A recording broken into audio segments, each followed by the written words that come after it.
안녕하세요. 한영외고 영어 내신을 담당하고 있는 유성호입니다. 반갑습니다. 그 일단 중간고사가 끝났고 그 중간고사에 대한 분석을 통해서 2학기에 어떻게 준비를 해야 할지에 대해서 제가 한번 설명을 드려보도록 할게요. 일단 왼쪽이 이제 심화 영어 그리고 오른쪽이 이제 영어인데 문제 리스트와 맞는지 틀리는지를 파악하는 이렇게 표시를 하는 건데 요 이제 제가 뭐 자가 진단표라고 해서 가장 중요한 게 아이들이 뭐 학원의 도움을 받고 스스로 공부하는 것도 중요하겠지만 그 중에 가장 중요한 게 내가 어떤 문제를 틀렸는가를 아는 게 되게 중요하거든요. 그래서 이거는 제가 수업을 듣는 친구들에게 제공하고 있는 어떤 샘플 한번 보여드린 거고 좀 잘 안 보이실 것 같아서 제가 이렇게 타이핑을 한번 해봤습니다. 요 자료가 그 공적으로 이제 나가게 되는 자료 가지고 그 학교 선생님의 조남을 제가 이렇게 그대로 쓸 수가 없어서 심화 영어의 A, B 선생님 그리고 영어의 C, D 선생님 이렇게 네 분으로 이렇게 알파벳으로 썼어요. 보시게 되면 그 이제 심화 영어 A 선생님부터 가게 되는데 그 1번부터 15번 문제가 A 선생님의 문제 유형인데 제가 아이들에게도 누누이 강조하고 있고 학부모님들에게도 뵐 때마다 제가 설명을 강하게 드리는 부분이 이 1학년 네 분의 A, B, C, D 선생님 중에 이 심화 영어의 A 선생님의 유형은 무조건 이해하고 오답률을 줄여야 되는 게 가장 중요한 포인트입니다. 이게 왜 그러냐 하면 뭐 한 10분 이상이 되는 한 15분 정도 되시는 걸로 알고 있는데요. 한영외고 영어 선생님들의 가장 중요한 이 변별력 문제를 만드는 선생님의 유형이 A 선생님과 거의 일치합니다. 다시 말하면 한영외고의 내신의 중상위권을 넘어서 상위권로는 최상위권 또는 뭐 극상위권이라고 하는 뭐 1등급 내지는 2등급이 되겠죠. 그곳으로 가기 위해서는 이 선생님의 유형이 스탠다드라고 볼 수 있어요. 이 선생님을 정복해야지 앞으로 한영외고의 내신, 특히 영어 내신에 있어서 웃음꽃이 필 수 있겠죠. 자, 그렇게 되면 유형을 한번 보시면 1번부터 15번이에요. 제가 빨간색으로 좀 하이라이트를 해놨는데 1번부터 나오죠. 이해, 추론, 4번 설명, 추론, 5번 이해로 잘못, 7번 설명, 9번 이해, 10번 제목, 뭐 이런 식으로 15문제 중에 한 9문제 내지 10문제 정도가 이렇게 추론 문제가 나오거든요. 퍼센티지로 따지면 반 이상입니다. 이게 왜 제가 이렇게 강력하게 주장을 하냐면 2학년 돼서도 추론 문제가 많이 나오면 80% 정도의 문제가 추론 문제가 나옵니다. 그러니까 이게 기존의 영어 내신을 공부했던 방식과 많이 다르죠. 이전에는 본문 암기하면 됐지만 이제는 암기가 아니라 이 암기 내용을 바탕으로 선지를 잘 분간하는 문제가 중요합니다. 난이도가 이번엔 좀 어렵지가 않았어요. 그래서 이렇게 보시면 어렵게 하는 것은 되게 단순한데 모두 고르시오 또는 두 개 고르시고 나오죠. 이번 시험에는 A 선생님은 모두 고르시오, 두 개 고르시오를 복수형을 한 개를 출제하셨죠. 그래서 제가 봤을 때는 뭐 한 개 내지 두 개 틀렸던 친구들은 거의 대부분 요 12번을 틀릴 확률이 가장 높다. 이렇게 말씀을 드릴 수 있을 것 같습니다. 자, 이제 B 선생님으로 가면 16번부터 34번이 나오죠. 문제 수는 좀 더 많아요. 근데 이제 뭐 아시겠지만 어휘 문제가 중간에 포함이 돼가지고 그렇게 뭐 여기 나오죠. 그렇게 어렵지가 않죠. 어렵지 않고 제가 빨간색이 하나도 없단 말이에요. 그 이유는 물론 이 B 선생님의 그 수업 자료는 고등학교 3학년 모의고사 또는 수능 특강 자료를 바탕으로 이제 수업 자료를 쓰시기 때문에 지문의 난이도는 좀 어렵습니다. 어려운데 이게 수능 유형으로 나오고요. 아이들이 수능 아무리 어려운 지문이다 하더라도 한영외고 친구들이 영어 내신 열심히 하죠. 지문 내용 알고 있으면 어렵지 않게 풀 수 있는 유형이에요. 뭐 단적인 예로 제 수업을 듣는 뭐 중하위권 친구들조차도 이 B 선생님 문제는 거의 맞고 들어가는 유형이죠. 그래서 뭐 이제는 한 번 시험이 남았잖아요. 근데 기존에 있던 아이들한테도 제가 뭐 꿀팁 아닌 꿀팁을 얘기하자면 이게 이제 지금은 그 A 선생님이 먼저 나오고 B 선생님이 뒤에 출제가 되는데 이 순서가 바뀔 수 있거든요. 그럼 무조건적으로 1번을 풀 때 그 B 선생님 문제면 무조건 먼저 풀어라. 1번을 풀 때 A 선생님이면 넘겨서 B 선생님 문제부터 빠르게 아이들한테 제가 10분 컷 얘기하거든요. 10분 컷으로 웬만한 문제들은 다 풀어내는 게 중요합니다. 왜냐하면 아시겠지만 시험은 또 가장 중요한 요소가 타임 어택이죠. 이 타임 어택을 잘 해결하기 위해선 이 그나마 좀 쉬운 문제들을 빠르게 풀어내는 게 되게 중요한 요소 중에 하나입니다. 그래야지 조금 더 난이도 있는 변별력에 시간을 좀 더 투자할 수 있기 때문이죠.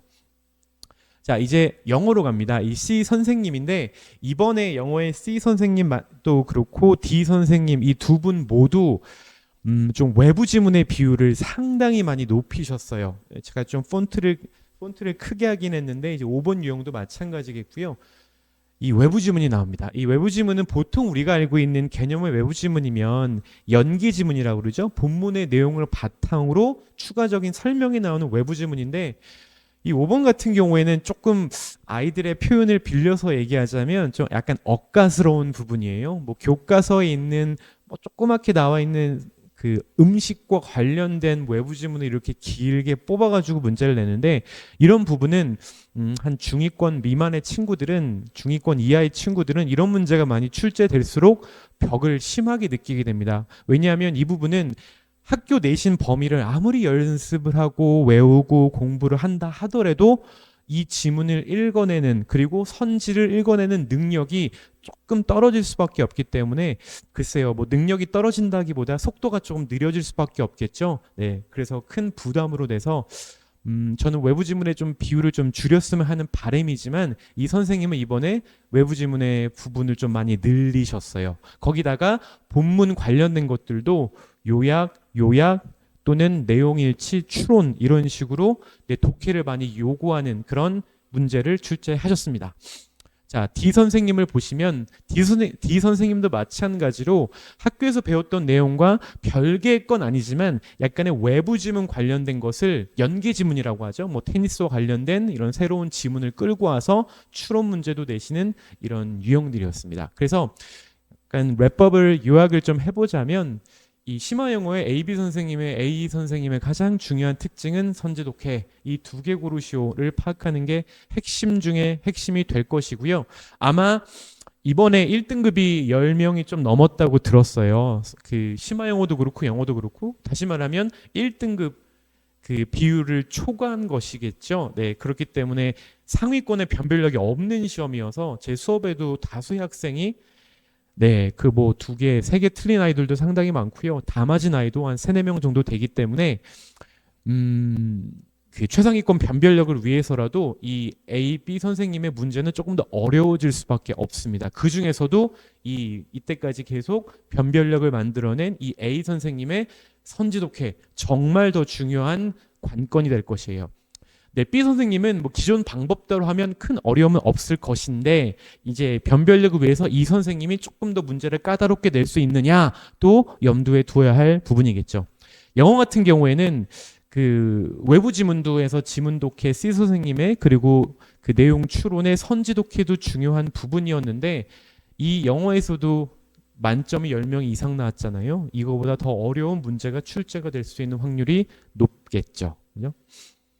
자, 한번 제가 샘플을 보여드릴게요. 이 뒤에 계속 시험지가 나오게 될 텐데 아까 말씀드렸던 A 선생님이 가장 중요하다고 했는데 어떻게 문제를 어렵게 내느냐 이거 한번 같이 풀어도 좋을 것 같은데 이미 답은 제가 써놨습니다.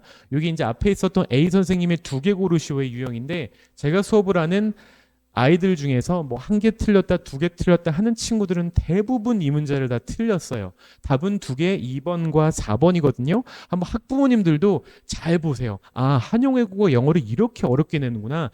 2번과 관련된 건 본문의 이 내용이에요. 이 내용을 바탕으로 2번 선지가 이렇게 나옵니다. 이 틀린 이유가 뭐냐면 2번 선지에서는 중국의 예시가 나와서 2가지 부분, 보스란 표현이 나오죠. Wind turbine manufacturing 그리고 solar hot water 이 두 부분에 있어서 dominating 한다. 선두 자리를 유지하고 있다. 이 맥락인데 본문에서는 여기 중국에 대한 예시가 나오면서요. 일단 첫 번째 catching up이 나오죠. catching up은 선두가 아니라 선두를 뒤쫓는 발전하고 있다는 맥락이어서 wind turbine 같은 경우에는 dominating이 아닌 게 됩니다.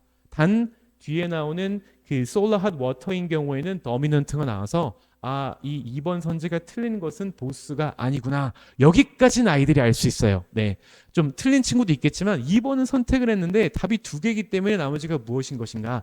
자, 이 4번인 것인데요. 요 가미사라고 하는 그 회사 이름인데 여기도 가미사라고 하는 회사가 나오죠. 이 예시가 example이 스페니쉬 윈 터바인 회사인 가미사인데 이 4번 선지를 보시면 보게 되면 many state과 많은 국가들과 이 green collar job을 만들기 위해서 협업을 하고 있다는 얘기예요. 근데 협업의 맥락도 여기 나오거든요. 그런데 어느 부분이 틀렸냐면 면밀히 보시면 미국의 경우에 28개 주, 아시겠지만 미국에는 50개 주가 있죠. 그중에 28개 주가 다른 회사들과 협업을 하고 있습니다. 인터내셔널 컴퍼니들과. 그 예시가 가미사가 펜실베니아에 있는 공장을 지음으로써 연계하고 있다는 얘기예요. 그럼 맞는 것처럼 보이는데 가미사 회사는 many state과 연관을 짓는 게 아니라 28개 중에 한 주 펜실베니아와 협업을 하고 있는 것이죠. 그래서 여기서는 many state이 틀렸어요. 이렇게 아주 미세하게 본문의 내용을 바꿔서 출제를 하는 부분이겠죠. 얼핏 보면 가미사는 미국과 협업을 하네? 맞다고 볼 수 있어요. 근데 그게 아니란 얘기예요. 그래서 이런 식으로 선생님들이라기보다는 A 선생님이 교묘하게 문제를 바꿔서 내십니다. 이런 문제를 잘 풀어내는 연습이 정말로 중요해요. 네, 제가 좀 이렇게 강조하는 이유가 있습니다. 네, 정말로 중요합니다. 이런 것을 잘 풀어내는 능력이 어찌 보면은 뭐 교과서 내용을 잘 알고 본문 내용을 잘 알고 하는 것보다 더 중요한 부분이 됩니다. 네. 자, 이게 샘플이에요. 이런 식으로 이제 그 어법 관련된 것도 이번에 A 선생님이 어법을 2개를 내셨죠. 참고로 A 선생님만 어법을 2개 내시고 나머지 B, C, D 선생님은 어법을 아예 내지 않으셨습니다. 네. 혹시나 한용외고의 어법이 중요하다 이렇게 생각하실 수 있는데 이 문제를 보시면 4분의 선생님 중에 한 분만 2문제를 내셨죠. 문제 수로 보면 한 65문제 정도가 될 겁니다. 근데 65문제 중에 2문제가 어법이에요. 네. 중요할까요? 안 중요할까요? 네, 답은 아실 것 같습니다. 네. 그래서 한용외고는 어법보다는 내용 추론, 내용 기반을 바탕으로 방금 보여드렸던 이런 문제를 잘 풀어내는 게 핵심이에요. 문제를 보시면 이렇게 뭐 추론 문제 말고도 어휘 문제도 영영으로 이렇게 써서 문제가 나오기도 하고요. 이런 거 다 추론입니다. 이 친구는 안타깝게 틀렸죠. 이런 것들을 제가 계속 수업 자료로 연습을 시키고 있는 부분이에요. 자, 요거는 이제 B 선생님의 유형이고요. 수능 유형입니다. 수능 유형으로 출제하셨던 걸 보여드리는 거고, 네. 이 선생님이 그렇게 또 완전 쉽지도 않은 게 이렇게 5개의 지문에 대한 요지와 관련된 것을 선지를 길게 끌어내시죠. 네. 완전 수능 유형도 아닙니다. 네. 자, 이제 C 선생님인데요. 아까 제가 초반에 말씀드렸던 좀 학생들 입장에서 좀 너무한, 좀 가혹한 문제가 이 외부 지문이 이겁니다. 네.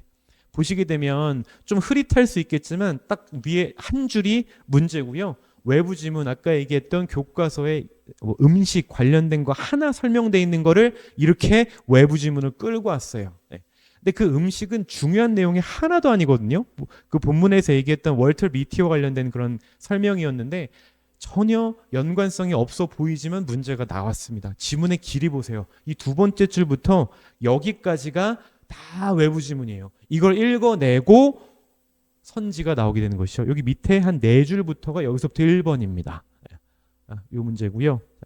또 보시게 되면 이것은 요걸 보여드리려고 갖고 왔어요. 이거는 이제 아이들이 배운 지문이긴 한데 1번, 2번입니다. 선지의 길이가 한 6줄 정도가 되죠. 이거 합하면 본문보다 1번부터 5번의 선지 길이만 합하면 웬만한 지문을 초과하는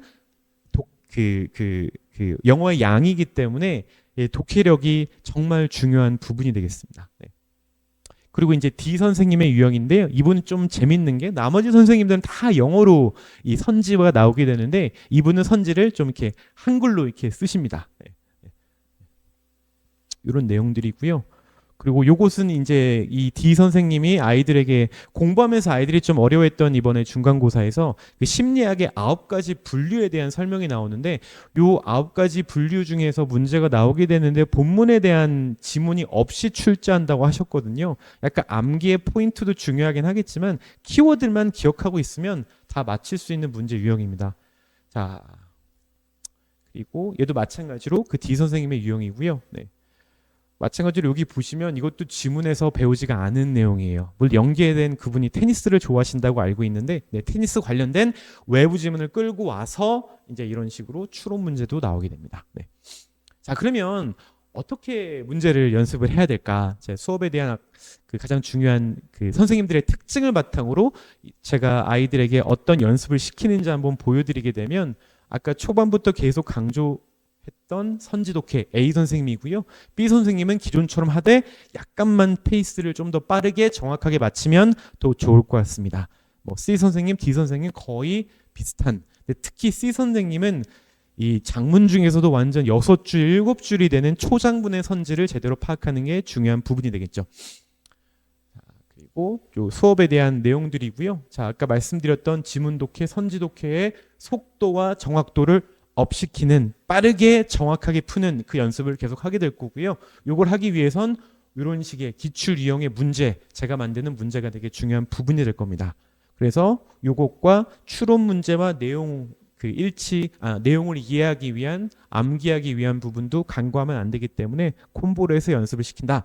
이렇게 보시면 되겠고요. 샘플 한번 보여드릴게요. 제가 파이널 때 만든 자료와 기존 시험에서 매번 나가는 자료들인데 파이널 자료예요. 얘는 심화 영어여서 A 선생님, B 선생님의 유형입니다.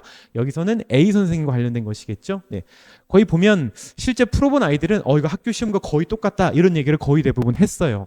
근데 아마 이번 중간고사에서는 아마 이 문제가 더 어려웠을 것 같습니다. 그리고 이렇게 단어 어휘 설명에 대한 것들도 제가 해놓고 보통 아까 봤던 시험에서는 A, B, C, D, E에 대한 5개 오지선다인데요. 저는 A부터 H까지 만들어 놓고 틀린 거의 개수를 만들게 하는 그런 시험 유형을 만들어 봤습니다. 마찬가지로 이해 관련된 것들 쭉 선지로 만들어 놓고요. 요건 이제 D 선생님이 좀 학교에서 아이들이 좀 대비가 쉽지 않은 분이어서 이렇게 한글로 아까 D 선생님의 유형이 한글 선지가 나오잖아요. 한글로 또 약간 따라서 만들어 봤습니다. 자, 그리고 또 학생들이 좀 많이 어려워했던 부분이 9가지의 그 사이콜로지 관련된 심리학의 9가지 범위 관련된 거였잖아요. 그런 식으로 해서 제가 문제를 계속 연습을 시키는 샘플입니다. 자, 요것은 이제 아까 지금까지 보여드렸던 건 파이널이고 이제 여기서 보여드릴 것은 가장 중요한 인퍼런스예요. 제가 1회차 인퍼런스 1 요거는 같은 겁니다. 근데 제가 이제 수업 때 패드로 수업을 하기 때문에 한글로 이미 만들고 PDF로 만든 파일은 수업이 끝나고 네이버 밴드에다가 매번 공유를 하고 있어요. 그래서 샘플로 요거는 2회차 인퍼런스 2에 대한 건데요. 첫 1회차, 2회차, 3회차, 4회차 뭐 이렇게 순차적으로 인퍼런스 문제를 계속 풀리고 있는 거죠. 요거 이제 A 선생님과 관련된 인퍼런스를 제가 만든 거고요. 죄송합니다. 이렇게 보시면 아까 했던 거랑 다른 거예요. 그 사이콜로지 9가지 분류 있잖아요. 그것도 제가 또 회차에 있는 인퍼런스에서 만든 유형입니다. 이렇게 아이들에게 연습을 시키고 있죠. 그래서 매번 인퍼런스 관련된 문제를 연습시키는 샘플을 보여드렸고 수업이 이제 이번 주부터 개강이에요. 그래서 다시 한번 아까 말씀드렸던 걸 조금 복기를 하자면 다시 한번 더 강조드리지만 지문 독해, 선지 독해 너무나 중요합니다. 이거를 끌어올리기 위한 그 기출 유형의 문제 그리고 암기 자료의 콤보를 바탕으로 아이들의 성적을 향상하는 그리고 이제 아시겠지만 이번에 중간고사의 그 심령은 뭐 심령 영어 마찬가지로 둘 다 그 만점 100점이 10명이 좀 넘었다고 들었고요. 그리고 평균이 79, 80 거의 비슷하죠. 그렇게 되면 중상위권 아니면 상위권, 최상위권의 변별력이 거의 없는 수준이에요. 제가 봤을 때는 뭐 한 개 틀려도 그 소수점에 따라서 3등급이 나올 수도 있는 그런 정말로 그 상위권의 아이들이 빽빽하게 들어찬 시험이거든요. 좋게 보면 기존의 중위권이었던 아이들이 지금은 거의 1, 2등급을 맞을 수 있는 지금 상태로는요. 정말 기회의 문이 열린 개념이 되겠고 기존의 1, 2등급이었다가 이번에 한 개를 틀리게 되므로 되게 압박감에 되게 불안해하는 그런 기로에 서 있는데 이번에 이런 식의 중간고사가 쉬었기 때문에 기말에 변별력이 생길 수밖에 없는 시점에서 어려운 문제에 대한 대비 제가 또 문제 만드는 데는 정말 자신이 있거든요. 뭐 수업도 자신이 있겠지만 정말 학교 선생님의 유형에 맞춘 맞춘 문제를 가지고 수업을 한번 만들어 보면서 학생들의 두 가지 맥락이 되겠죠. 기존에 영어에 대한 자신감이 없던 친구들이 영어에 대한 약간 어깨를 필 수 있는, 그리고 원래 잘했는데 약간 미끄러진 친구들이 살짝 잠시 동안 움츠린 어깨를 다시 필 수 있는, 영어의 자신감을 다시 되찾을 수 있는 그런 수업을 만들어 보도록 하겠습니다. 네, 경청해 주셔서 감사합니다.